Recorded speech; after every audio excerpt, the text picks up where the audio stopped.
no conocieron a Dios, ni obedecen el Evangelio de nuestro Señor Jesucristo, los cuales sufrirán pena de eterna perdición, excluidos de la presencia del Señor y de la gloria de su poder, cuando venga en aquel día para ser glorificado en sus santos y ser admirado en todos los que creyeron, por cuanto nuestro testimonio ha sido creído entre vosotros. Mi amigo, esta porción bíblica está saturada de increíbles verdades. ¿Cuál es la esperanza del mundo? No es la política, ni el gobierno, ni la ciencia, ni la educación, ni siquiera la religión. Con todo mi corazón creo que la única esperanza para este mundo es la segunda venida del Señor Jesucristo. ¡Qué glorioso será el día de su segunda venida, cuando será coronado como Rey de Reyes y Señor de Señores! En la actualidad su señorío está encubierto. Más bien yo diría que está siendo ignorado. Cuando Él vino la primera vez, vino como el humilde Nazareno. Cuando venga por segunda vez, vendrá como Rey, como Señor, y vendrá para ser glorificado y admirado por sus santos. Aquel que fue despreciado, ridiculizado, golpeado, flagelado, coronado con espinas, clavado en una cruz y enterrado en una tumba ajena, es el que vendrá por segunda vez. Y aunque su segunda venida será horrorosa para sus enemigos, será un día de gloria para sus hijos y sus hijas. Los santos de todas las edades, al pensar en su segunda venida, no dejaron de orar: ven pronto, Señor Jesús. En el verso 7 leemos: cuando se manifieste el Señor Jesucristo. Note que el apóstol no dice si es que, sino que dice ¿cuándo?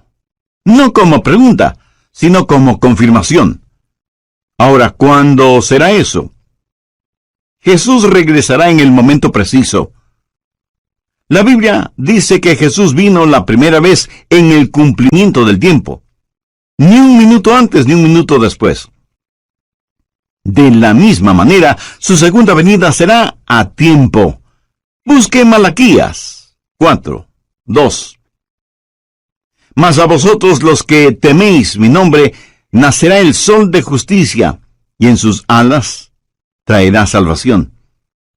Déjeme decirle algo acerca de este sol de justicia. Usted no puede ni acelerar, ni detener la salida del sol, ¿verdad? Pues así será la segunda venida del Señor. No podemos ni acelerarla ni detenerla, pero un día Él vendrá nuevamente. Abrirá la cortina de la mañana y alumbrará al mundo con la adorada luz de su segunda venida. Piense conmigo en lo maravilloso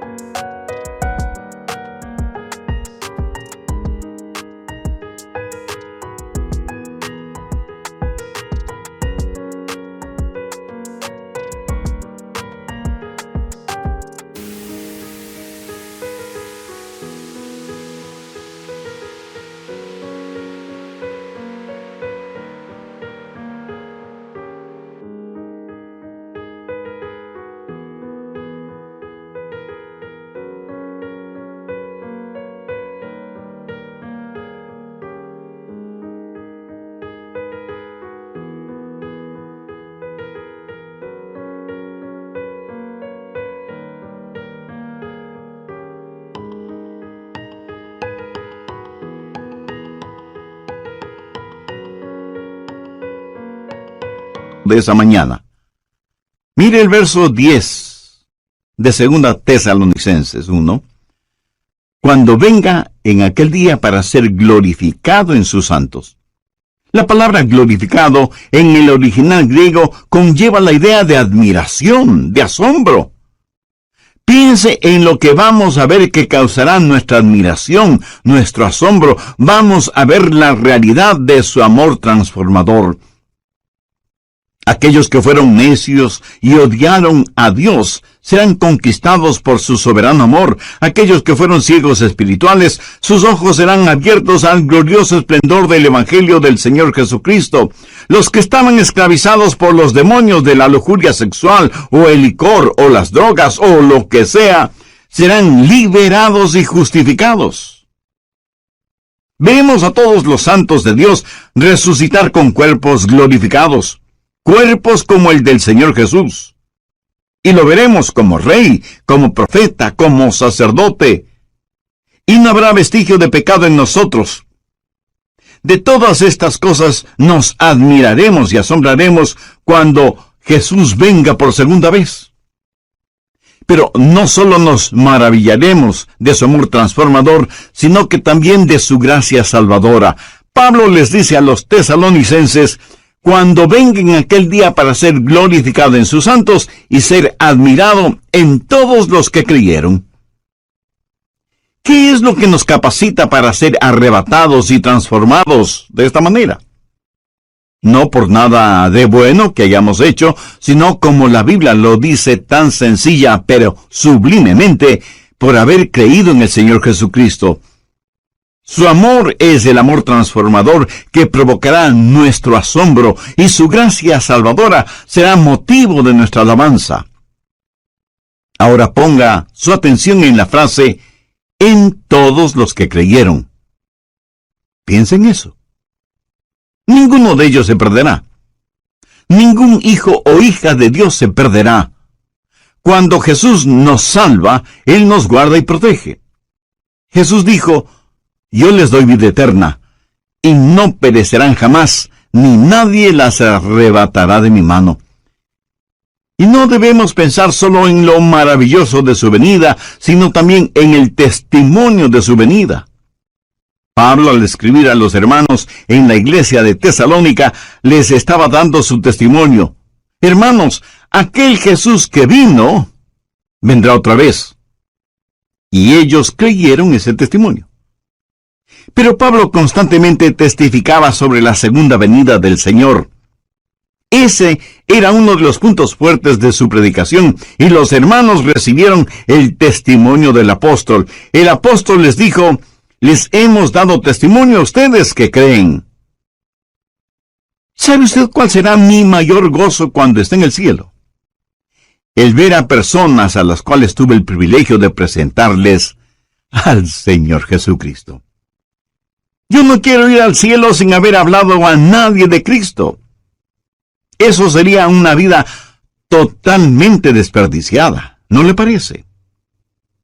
De eso está hablando Pablo, de la segunda venida de Cristo, cuando Jesús nos será revelado como Rey y Señor, de que Él vendrá y será admirado por sus santos, y que nuestro testimonio como creyentes debe mostrar que creemos más en lo que dice la palabra de Dios que lo que dicen los periódicos y las revistas. Pero Pablo dice algo más.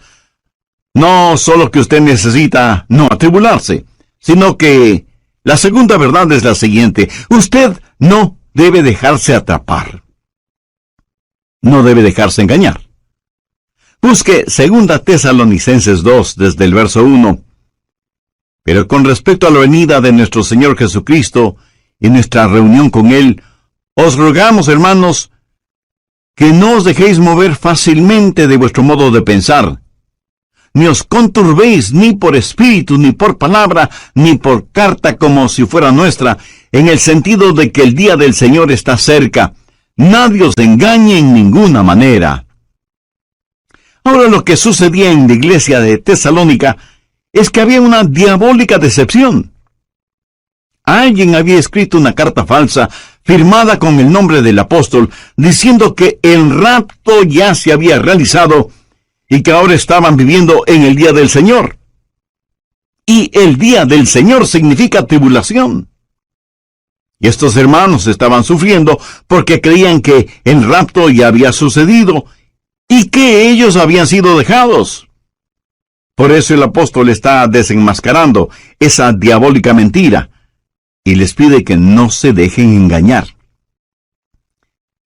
Hay cualquier cantidad de engañadores y charlatanes espirituales, cualquier cantidad de autoproclamados apóstoles, profetas y maestros que engañan a muchos en nuestros días.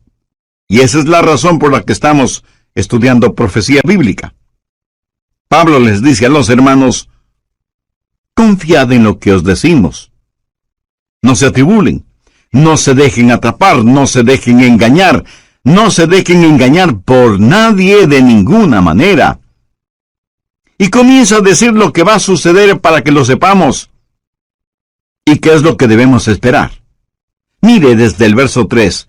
Nadie os engañe de ninguna manera, porque no vendrá sin que antes venga la apostasía, y se manifieste el hombre de pecado, el hijo de perdición, el cual se opone y se levanta contra todo lo que se llama Dios o es objeto de culto, tanto que se sienta en el templo de Dios como Dios, haciéndose pasar por Dios. ¿No os acordáis que cuando yo estaba todavía con vosotros, os decía esto? Aquí Pablo comienza a hablar de la venida del anticristo, llamado también la bestia, el hombre de pecado, el malvado, el hijo de perdición, y el juicio de Dios viene sobre él. Y Pablo dice que para que el día del Señor se haga realidad, primero tiene que darse la apostasía, y luego vendrá el anticristo, a quien el apóstol lo llama el hombre de pecado. ¿Hay o habrá un hombre tan depravado que la Biblia lo identifica como el hombre de pecado? Actualmente estamos viendo cuán lejos ha ido la raza humana.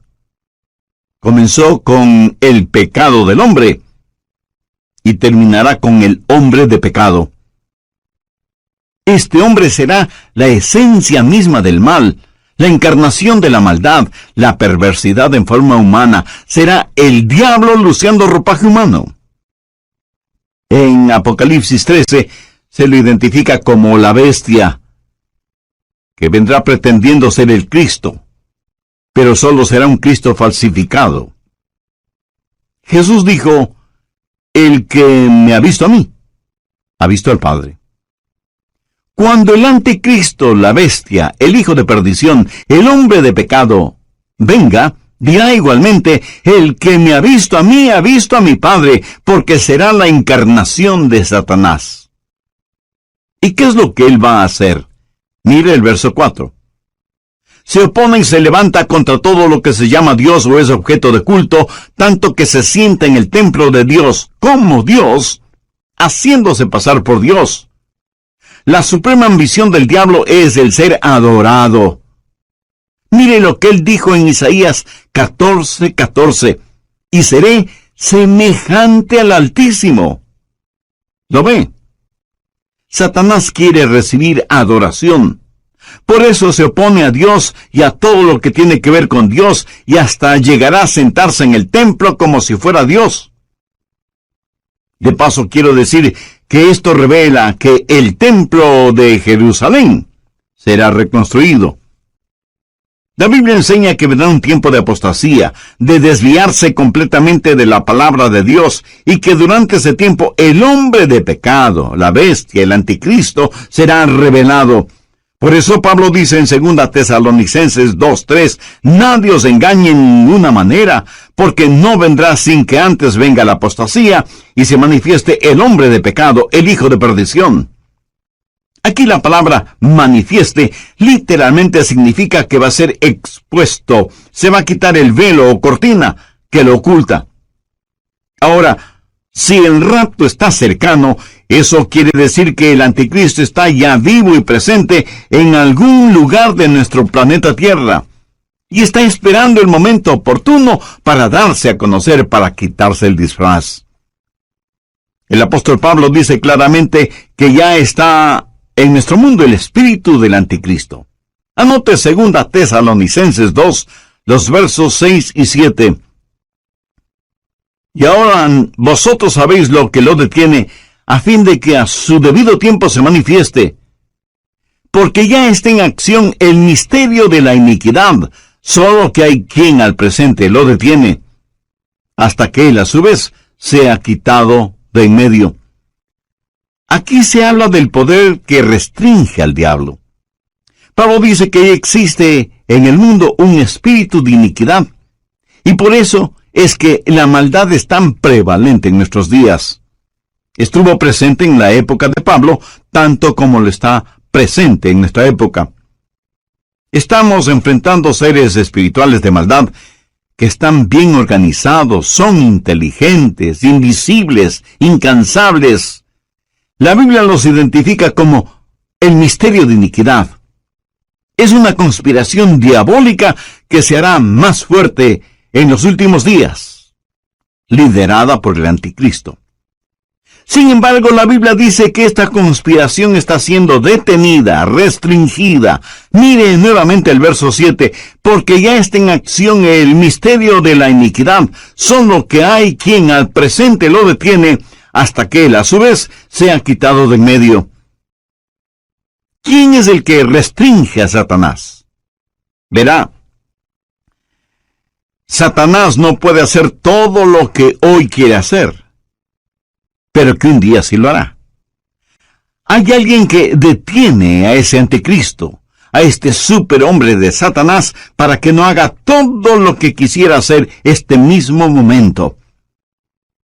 ¿Quién tiene ese poder para restringir las actividades de Satanás? Es el Espíritu Santo, cuyo ministerio es el ayudar a los santos. Pero no solo eso, sino que también debe restringir a Satanás. Así que el ministerio del Espíritu Santo es doble: ayudar a los santos y restringir la obra del diablo. Cuando el rapto se haga una realidad y los creyentes sean arrebatados para encontrarse con el Señor Jesús en el aire, el Espíritu Santo que vive en nosotros será quitado del camino. Verá, la genuina iglesia cristiana ahora mismo, llena del Espíritu Santo, es el gran obstáculo en la supercarretera de Satanás. Al diablo le encantaría ver desaparecer la iglesia. El diablo quisiera detener la difusión de mensajes como este que le estoy entregando ahora mismo. Satanás estaría feliz si nosotros, hijos e hijas de Dios, juntamente con nuestras oraciones y el Espíritu Santo, no estuviéramos en su camino, porque le somos un impedimento para sus planes.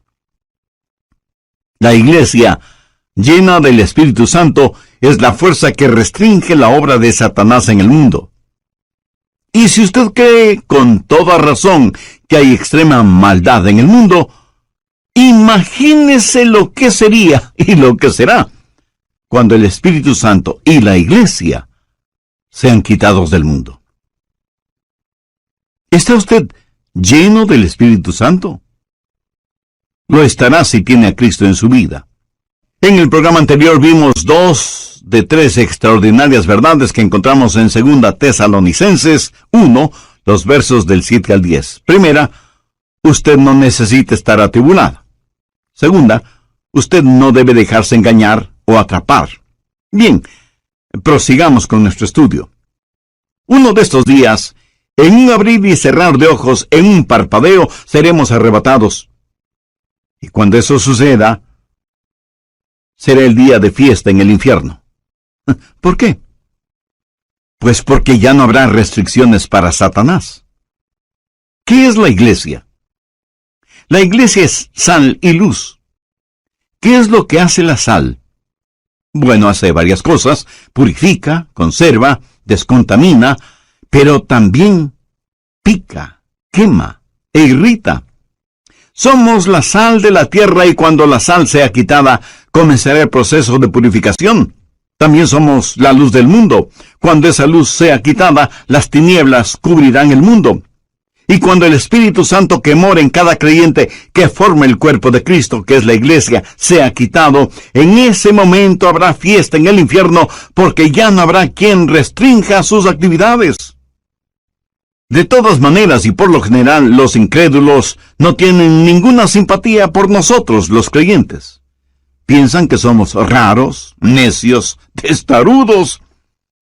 Piensan que impedimos el avance del progreso, que actuamos a la antigua frente a los avances de la sociedad moderna, que defendemos reglas éticas, morales y espirituales que ya son obsoletas, y así por el estilo. Por eso los incrédulos no tienen ninguna simpatía por nosotros, los creyentes en el Señor Jesucristo. Pero uno de estos días abandonaremos este planeta. Ya no estaremos aquí. Uno de estos días el Espíritu Santo dejará de ejercitar su poder para restringir, y entonces nada impedirá que el turbulento diluvio de la maldad cubra toda la tierra. Ese es el tiempo que la Biblia lo identifica como la gran tribulación. Pablo les dijo a los tesalonicenses que no deben sentirse atribulados, que confíen en sus enseñanzas y que el día del Señor estaba cerca. Pero también les pidió que no se dejen engañar con cartas falsas o por charlatanes que mentían acerca de la segunda venida del Señor, y que el tiempo de la tribulación todavía no había llegado. La tribulación tendrá lugar después del rapto de la iglesia, después de la apostasía, después de que se manifieste el hombre de pecado, el hijo de perdición, el anticristo. Cuando usted entienda lo que el anticristo puede hacer, y lo hará, dará gracias a Dios por el ministerio del Espíritu Santo que restringe la actividad diabólica. El anticristo será el diablo encarnado. Ahora escúcheme atentamente. El anticristo será un gran genio intelectual. Su autoridad será sobrecogedora. Su odio hacia quienes no están con él será extraordinario. Sus técnicas manipuladoras serán incomparables. Los hombres estarán listos a dar la vida por él. Las mujeres se desmayarán a sus pies y los niños pronunciarán su nombre como si fuera una alabanza. Y se presentará como un gran líder mundial. Él será parte del plan maestro de Satanás, que convertirá a este mundo en un enorme campo de concentración en donde los seres humanos, todos los seres humanos serán numerados. Este número, esta marca, será lo único que permitirá a hombres y mujeres el comprar o el vender. Él será el sumum de los Atilas, los Hitlers, los Stalins, los Idi Amins, los Saddam Husseins, que han existido y que existirán. Piense. La maldad de todos ellos en un solo hombre. Por eso la Biblia lo identifica como el hombre de pecado. Tendrá registrados a todos los seres humanos en una supercomputadora y bajo un régimen del cual no podrán escapar. Y mientras más las máquinas actúan como hombres y más los hombres actúan como máquinas, será evidente la gran tribulación. Habrá días de tortura y de terror. Y quienes no hayan recibido al Señor Jesucristo como Salvador antes de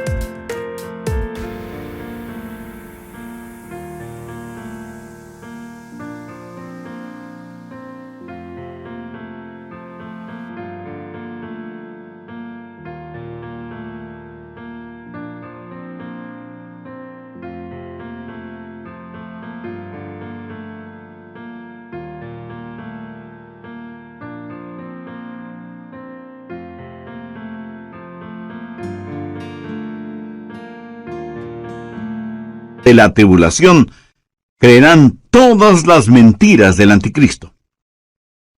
Veamos 2 Tesalonicenses 2, los versos 11 y 12. Por esto Dios les envía un poder engañoso, para que crean la mentira, a fin de que sean condenados todos los que no creyeron a la verdad, sino que se complacieron en la injusticia. Resumamos un poco lo estudiado hasta este momento. Primero, usted no necesita estar atribulado. Segundo, usted no debe dejarse atrapar o engañar. Tercero, usted no debe abatirse o desanimarse. Mire lo que dice el verso 8. Y entonces se manifestará aquel inicuo a quien el Señor matará con el espíritu de su boca y destruirá con el resplandor de su venida. Note que aquel inicuo específicamente se refiere a una persona, a un hombre, y es a este inicuo al que el Señor destruirá. Y tal vez alguien me pregunte, pastor, ¿qué significa eso de el Señor matará con el espíritu de su boca? Bueno, gracias por la pertinencia de esa pregunta. Para contestarla, permítame a mí hacerle una pregunta. ¿Sabe usted cómo va a ser peleada la batalla de Armagedón? Por si no lo ha notado, la Biblia dice que la batalla de Armagedón se peleará con palabras que saldrán de la boca de Jesús. ¿Cuáles serán esas palabras? Dos sencillas. Eso es. Jesús los consumirá con el espíritu de su boca y con el resplandor de su venida.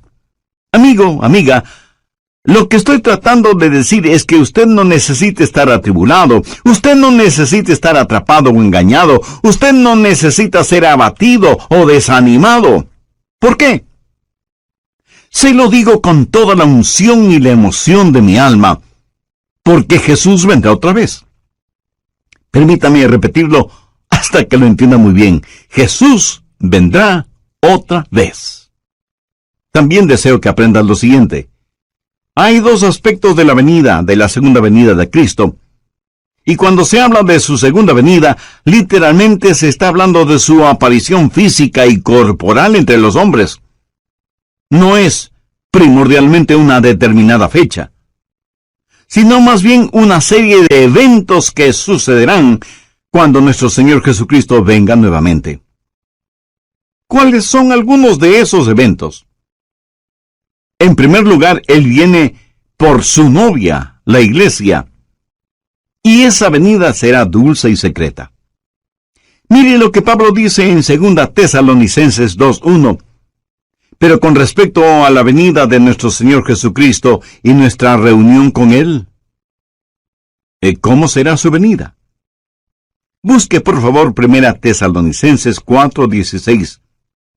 Porque el Señor mismo, con voz de mando, con voz de arcángel y con trompeta de Dios, descenderá del cielo, y los muertos en Cristo resucitarán primero.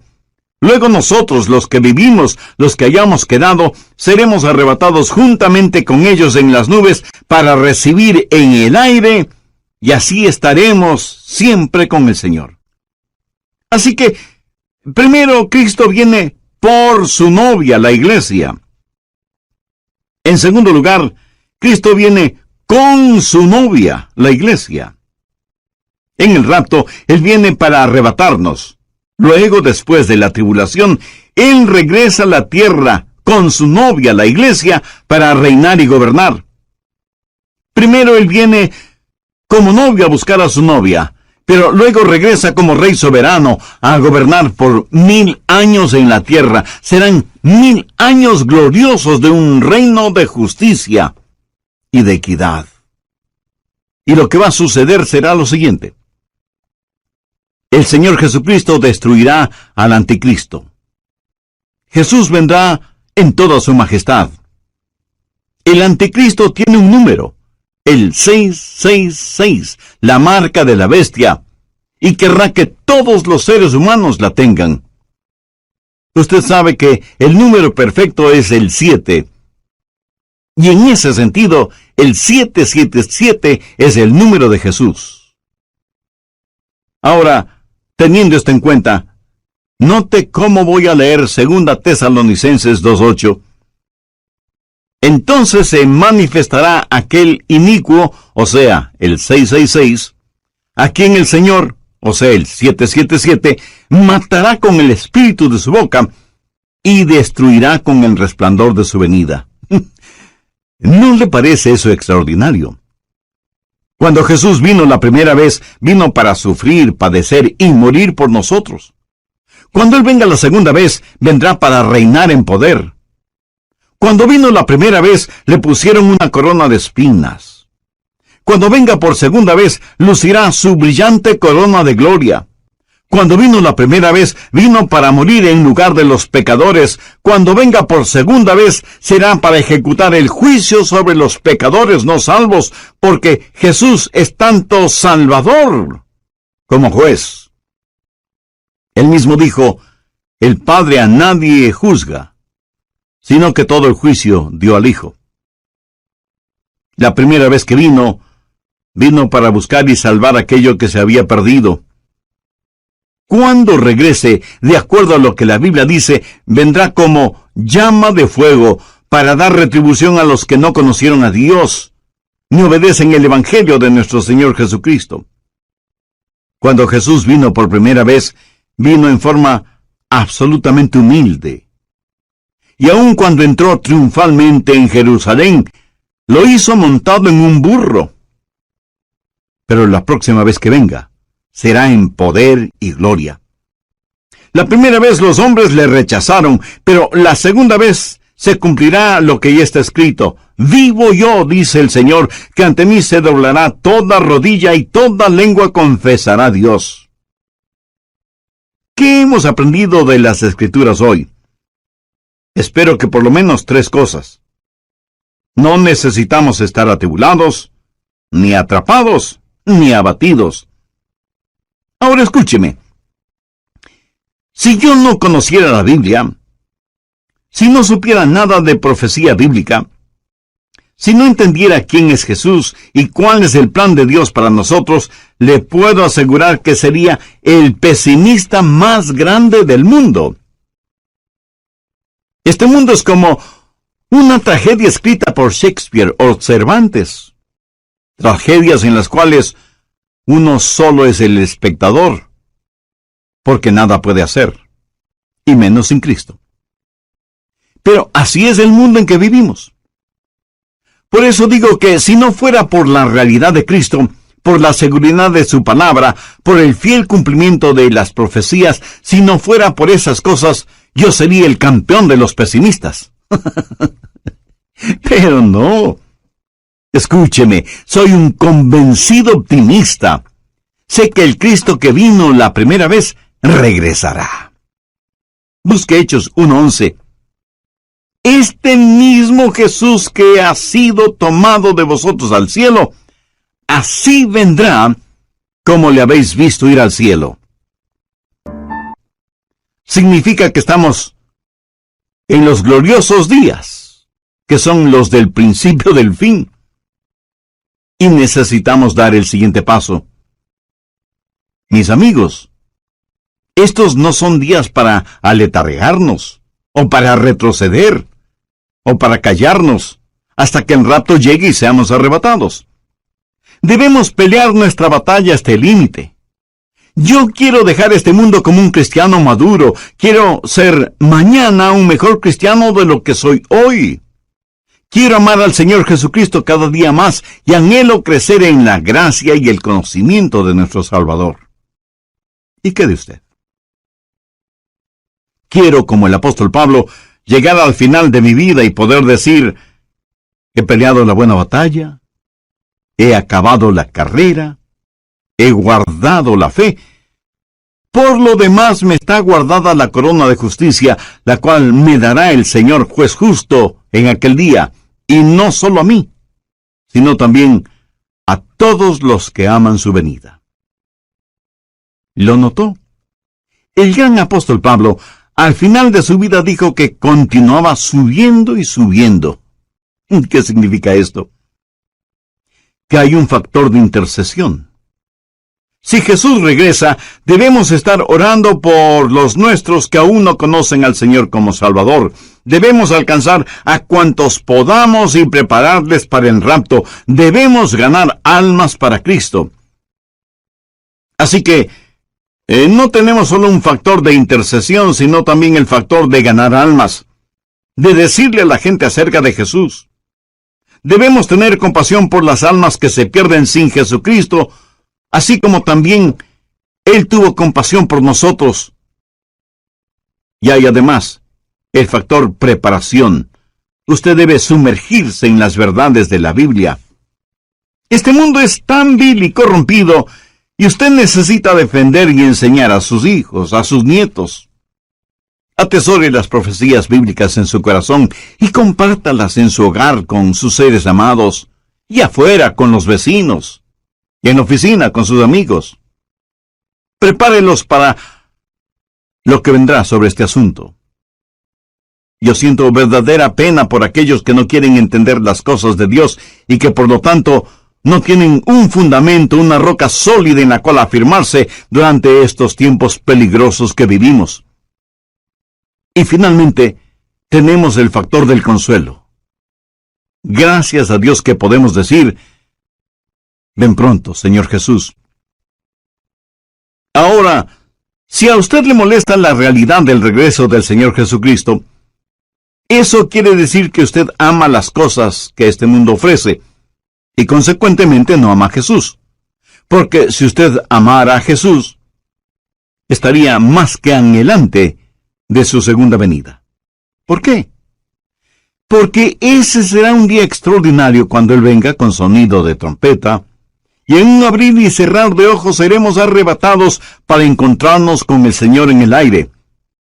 Entonces cada uno de los redimidos podrá decir en forma personal lo que en forma tan convencida dijo el rey David: en cuanto a mí, veré su rostro en justicia, estaré satisfecho cuando despierte a su semejanza.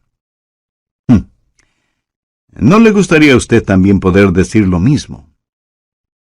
Y bien puede, si toma una decisión espiritual por Cristo ahora mismo. Si así lo desea, le invito a repetir conmigo una corta oración. Lo que voy a decir es solo para que le sirva de guía, pero usted ore con sus propias palabras. Dígalas en voz alta o en voz baja, o silenciosamente si así lo prefiere. Pero ore con fe, con sinceridad, con convicción,